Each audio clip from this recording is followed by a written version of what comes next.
I got to do some international shows this year. I performed in Japan for the first time, which was amazing. I mean, I wasn't in Japan just for stand-up. I was also modeling.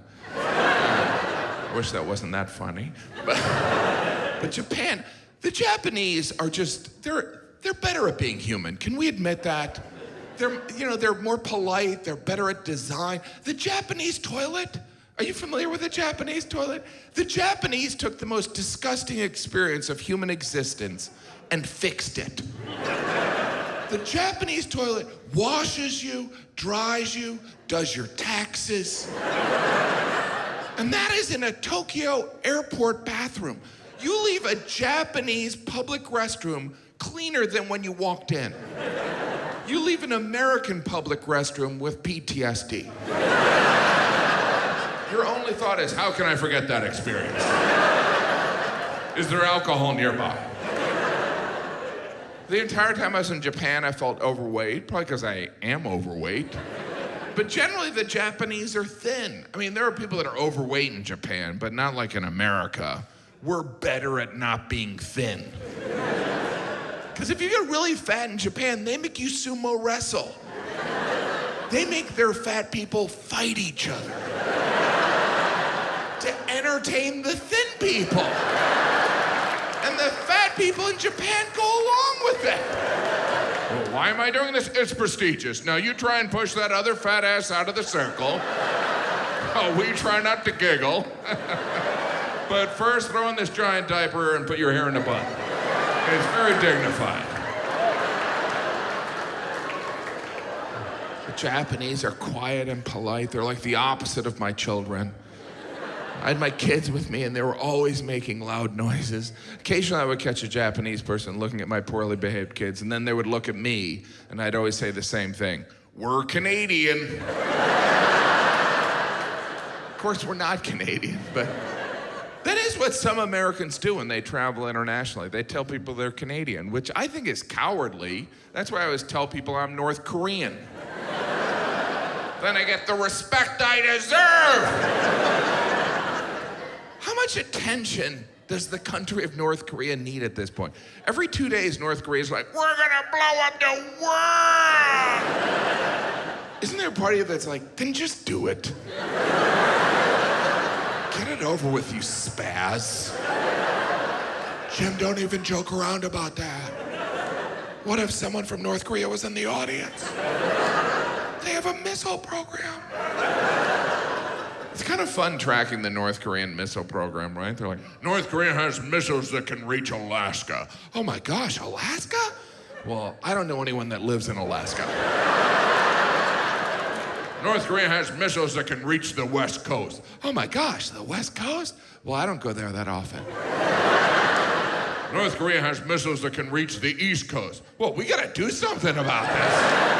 Now we're talking about real people.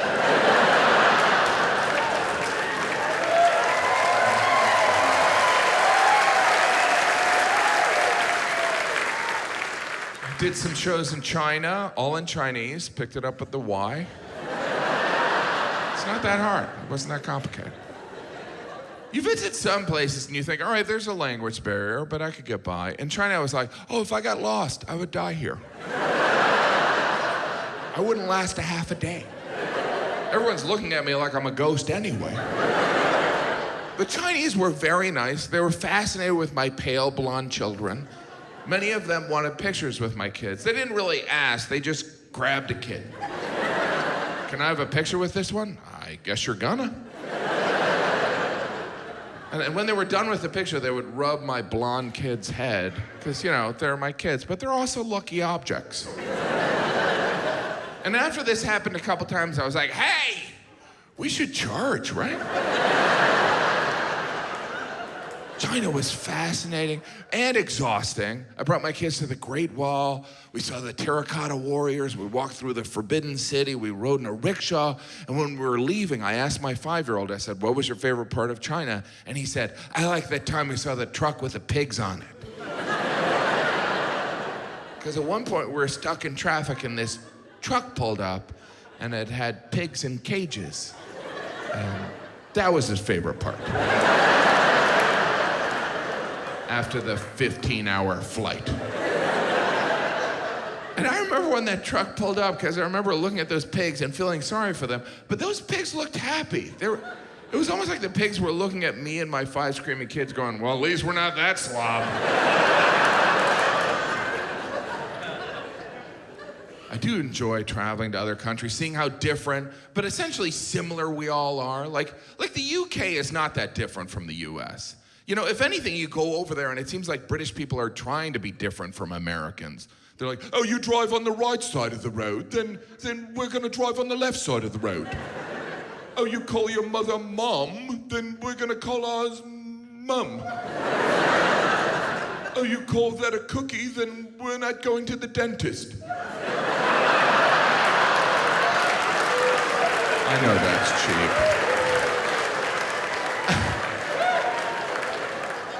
I did notice something when I was over there. You know, British people, they don't say the before hospital. You ever notice that? They're like, hospital? I was feeling knackered, so I went to hospital.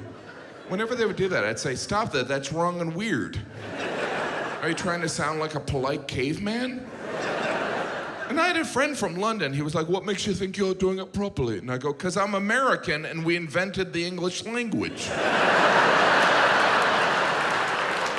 It was a pet peeve of mine, so I did some research. You know why British people don't say the before hospital? Because they're dicks. I know that sounds harsh, but admit it, British people always talk to Americans like we just walked into their jewelry store with 2 full bags of garbage. May I help you? Are you lost?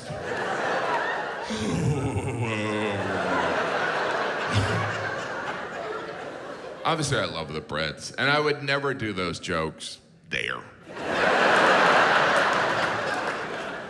I have been lucky enough to perform in the UK a couple times, and one time I was walking through Piccadilly Circus, which, for the record, is a horrible circus. There's no animals. And no, I was walking through Piccadilly Circus, and I saw they had an M&M store, and I looked at that M&M store, and it just made me think of all the things the British have given the Americans. Like, our language, Shakespeare, the Magna Carta, and I looked at the M&M store, and I thought, now we're even.